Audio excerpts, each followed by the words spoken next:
Hey guys, welcome back to another video. Today I'm very excited because we are doing Thanksgiving recipes. So I'm going to be showing you some of my favorite go-to Thanksgiving recipes for the holidays. And this video does have 3 recipes in it, but I will link a bunch of other recipes down below because I've recently just made some of the other stuff that I usually make for Thanksgiving. So I usually make lentil loaf, my hash brown hot dish, which is essentially like a healthy green bean casserole, and then I make mashed potatoes and gravy, which I have the best gravy recipe for you guys today. I make stuffing, obviously, and then I also make a really good rosemary sea salt focaccia. So I will leave any extra recipes down below for you guys, but this is my favorite time of year because obviously Thanksgiving is the best. And when you eat a starch-based diet, like, you can eat Thanksgiving dinner every single day. And every time this time of year comes around, I'm like, I don't know why I don't cook this food all the time.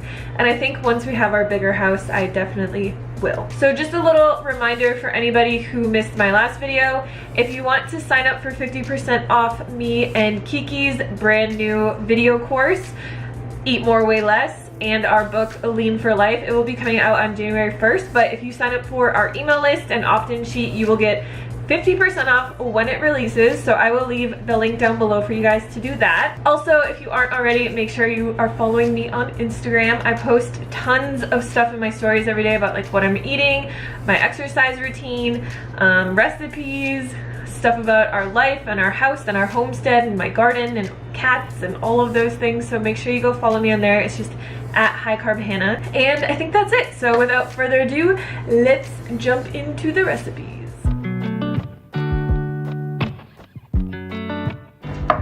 Okay, so I'm gonna get my potatoes going. The easiest way to make mashed potatoes is I just chop up, I like to use yellow or red potatoes, and I just wash them. I don't take the skin off or anything. You can if you want. And then I just put them in my Instant Pot and add a little bit of water, so like 1/4 cup of water. And then I'm just gonna cook this on high pressure for 10 minutes and let it naturally release. And then I'll show you guys how I mash them and how to make this really simple, awesome gravy. Okay guys, are you ready for the best and easiest gravy recipe in the entire world? Okay, so as you can see here, I have 4 tablespoons of flour. Now, if you want this to be gluten-free, you can use arrowroot powder. I've never tried like cornstarch or anything like that, but arrowroot powder does work. So to this, we are going to add 1 tablespoon of nutritional yeast. We are going to add 1 tablespoon of garlic powder, 1 tablespoon of onion powder, and then this is my secret ingredient. So this is by Local Spicery. I will leave their website down below. It's just a mushroom blend. So this has porcini mushroom, rosemary, pepper, marjoram, garlic, lemon peel. If you don't have this or you don't want to buy it, you could use just like poultry spice, and I think that that would be really good. Or else you could just kind of make your own blend of mushrooms. If you have like some type of mushroom and rosemary around, you could do that as well, but this is so good. So we're gonna add a tablespoon of this into here. I like to add in a little bit of cracked black pepper. And then I also like to add in a little bit of cayenne because I like it spicy. You can probably tell that there is no salt in here because when we actually make this gravy in a minute, I will show you, we make it with soy sauce.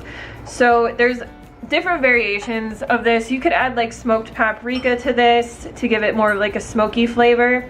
You could also add a few squirts of liquid smoke when it is cooking. But this is so good, you guys. Like, mind-blowing gravy. I'm not even kidding.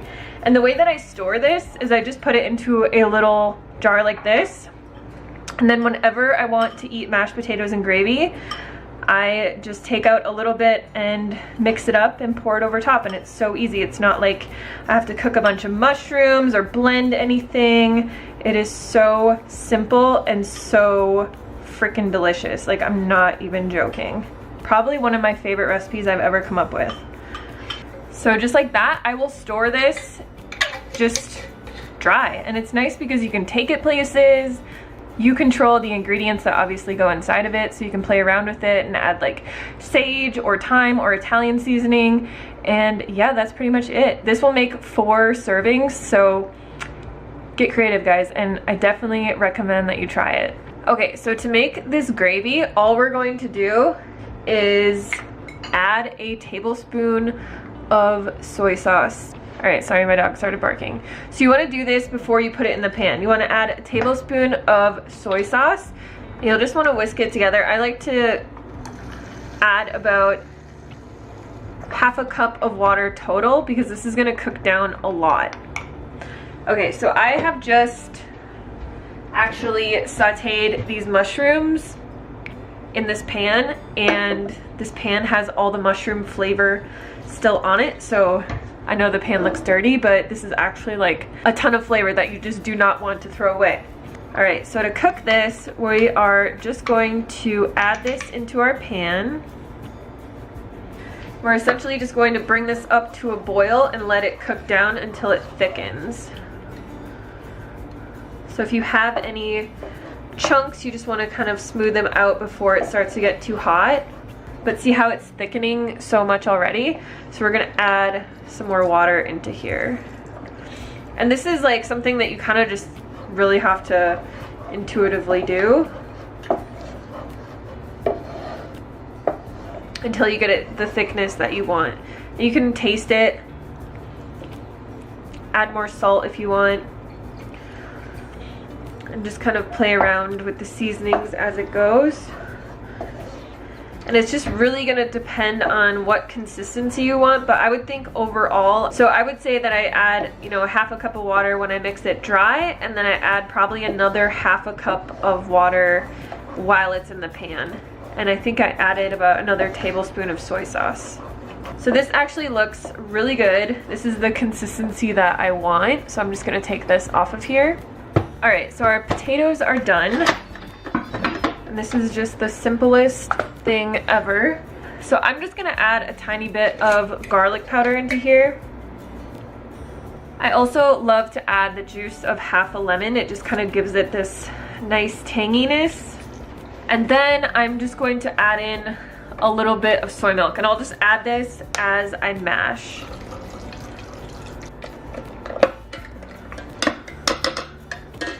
And I don't add any salt into here just because the gravy is very salty, so I just like to keep it kind of simple. And then we can just pour a little bit of this gravy over top.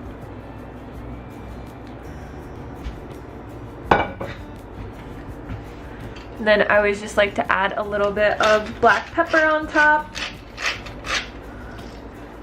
And that is it, you guys. Like a super simple gravy mashed potato recipe. I mean, ever since I have developed this gravy recipe, it's just made it so simple, and we basically eat mashed potatoes 3 to 4 times a week now because it's so easy. So I hope you guys try it. I will leave the recipe link down below for you, and let's move on.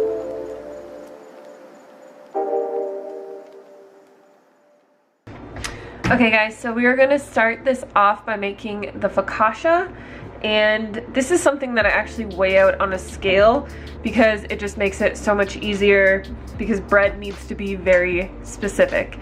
So this is just my bread maker. I make everything in here. I'm just going to be using the dough setting, and I'll show you what I'm putting in here, but I'll also leave the exact like grams and measurements down below because it is pretty important that you get everything right here. So the first thing that we're gonna add into here is 8 ounces of water. And then I'm gonna be adding in 2 teaspoons of sugar. And you wanna add this, everything in the same order if you're using a bread machine. I also have 2 teaspoons of yeast. This is just dry active yeast that I get in bulk from nuts.com. And then here I have 320 grams of whole wheat white flour. This is just the Bob's Red Mill organic. It's whole wheat flour, but it's white, so it's unbleached. I'm not really sure how they make it, honestly.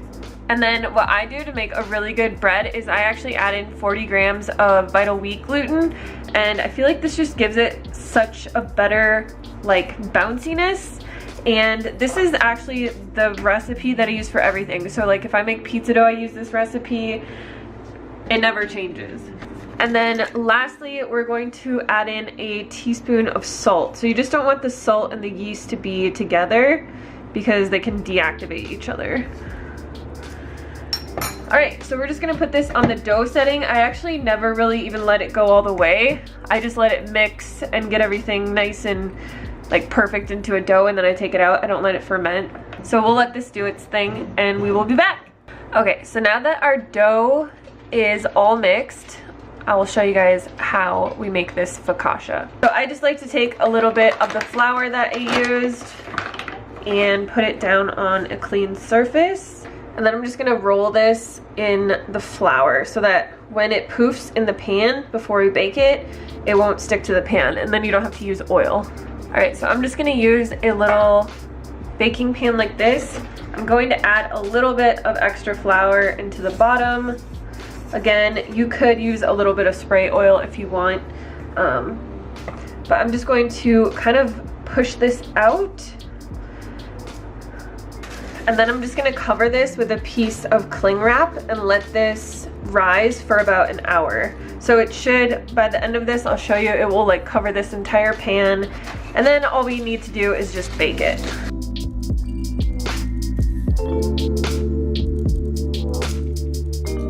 Okay, so to start this stuffing, we're first just going to make a flax egg. So I have 3 tablespoons of flax that I just ground in my Vitamix.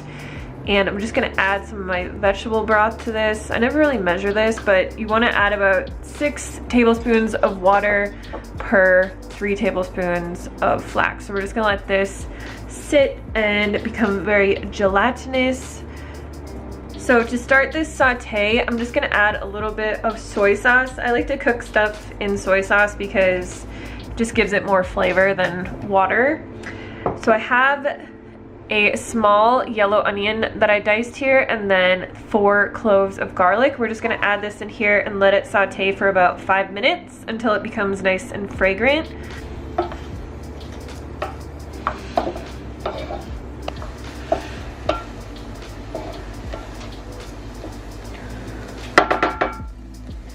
Okay, so now that this has been sauteing for a bit, I'm gonna add in my celery. So I just have 3 chopped celery stalks.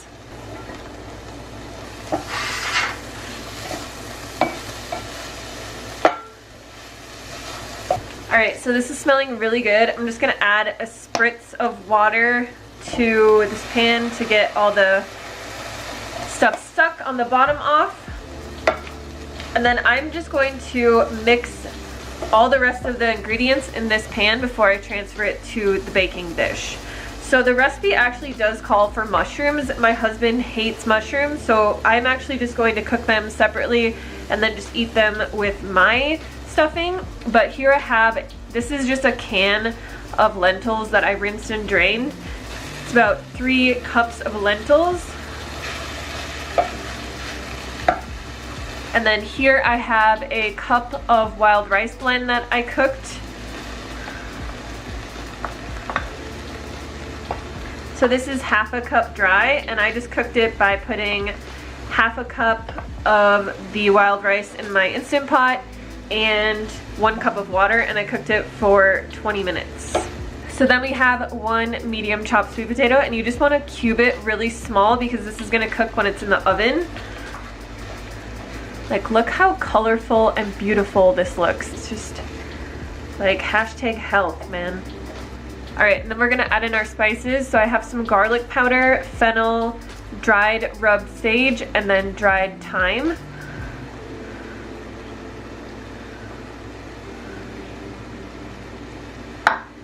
And then I always like to add in a little bit of cracked black pepper.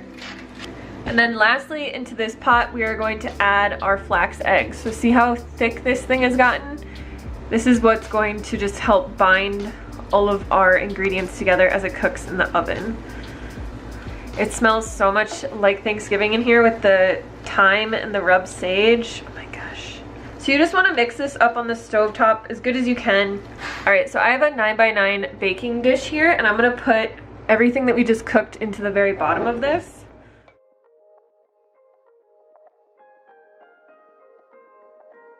And you will just want to spread this out as evenly as you can. I like to actually push it down into the pan.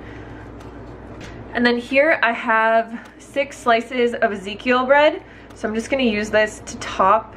And I just chopped these up. I didn't like let them sit out overnight or anything. I feel like this natural type of bread gets stale pretty fast, so if you don't prepare in advance, it's totally fine. So you just want to spread this out evenly and kind of push it down as well. And then here I have my vegetable broth. This is actually just better than bouillon and water that I mixed together. We're just gonna pour this over top. And then we're gonna bake this covered in the oven for about 30 minutes. And then we're gonna take the foil off and cook it uncovered to get the top nice and crispy at the very end. Okay, so this has been rising for about an hour. Now, if you're doing this on Thanksgiving Day, I would recommend just letting it sit like that until about 30 minutes before you're ready to eat, because this focaccia is so good when it's fresh. But I need to edit this video at some point today, so I am just going to bake it now. So what we're gonna do is just push this out to the sides. And if you let this kind of rise all day, it might be huge and you might not even need to do this. So you just want it to cover the bottom of the pan. And then you'll just want to stick your fingers in here to kind of give it some little ridges like this. Now you could put olive oil on here. I've done that before. I actually like it a lot better without oil, but some people are kind of picky, so do what you like. But if you want this oil-free, it is delicious oil-free. So I have some rosemary here, and I'm just going to take a couple pinches of this and just break it up over top like that. And you can kind of just push it back in if you want. I really love rosemary, so I'm gonna add a lot. Another thing that you could do is you could chop up fresh garlic and also put that on here, or even olives would be really good. And then I just like to take a salt grinder like this and really lightly grind some big chunks of salt on here. So it's kind of like a sea salt rosemary focaccia. And then you just get this like salty flavor on the very top, and it's so good. So all we're gonna do is bake this in the oven on 450 uncovered for about 20 minutes, and that's it. All right, guys, here is our beautiful stuffing. I think it looks so gorgeous. And we also have the focaccia. So when you put the flour around the outside of this, you can just easily lift it out. Like, look how easy that is. You don't even need to use oil or anything like that. And you have a beautiful oil-free, healthy focaccia. So I'm just gonna cut this and then I'll put it back on here. All right, so I just like to cut this into 8 pieces like this. And as you can see, the inside is perfect. And this is just so good to like dip in your gravy or have, you know, with your Thanksgiving dinner. I'm gonna leave some other recipes down below for you guys, because I do have a green bean casserole variation that's actually called hash brown hot dish, but it's delicious. It tastes like green bean casserole. I'll just take a little bit out of here so you guys can see what it looks like, but it is perfect and it smells so good. So you got the sweet potato, the wild rice, the lentils, and the Ezekiel, and this is like one of my favorite meals to make. I don't know why I don't make Thanksgiving dinner every week, you guys. Like, I could eat this all the time. And the best thing about a starch-based diet is that you can eat these foods all the time and be healthy and lose weight.